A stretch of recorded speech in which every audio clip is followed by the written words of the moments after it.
I said, what do I need to do to get there? Well, there are several programs. There's over 100 now in the country, and it's only been around, the profession's only been around since like the 70s. And so each program is a little bit different, but it boiled down to you had to have an undergrad degree, you had to have experience in medicine in some capacity, and you had to have a certain number of hours, and you had to take a test, kind of like you guys take your SATs, you know, for college. You take a, you know, something else for graduate school.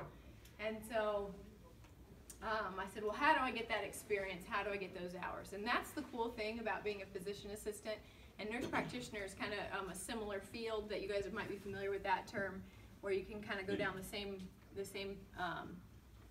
you have some flexibility in how you get to the end goal. But as a physician assistant, you have to have experience in healthcare, 500 hours or something like that.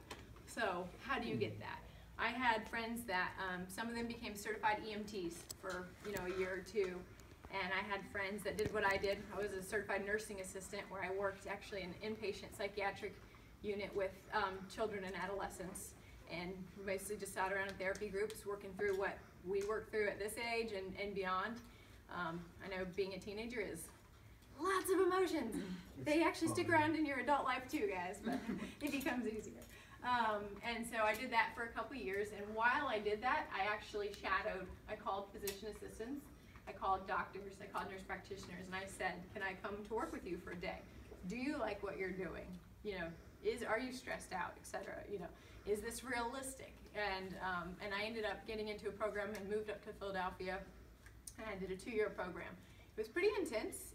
They do 6 semesters, so medical school is 8 semesters, and you did 3 semesters of academic in the classroom, memorize as much as you can memorize, and then you spend a year going to different specialties in medicine, orthopedics, women's health, pediatrics, and you see patients and you just, you know, jump in.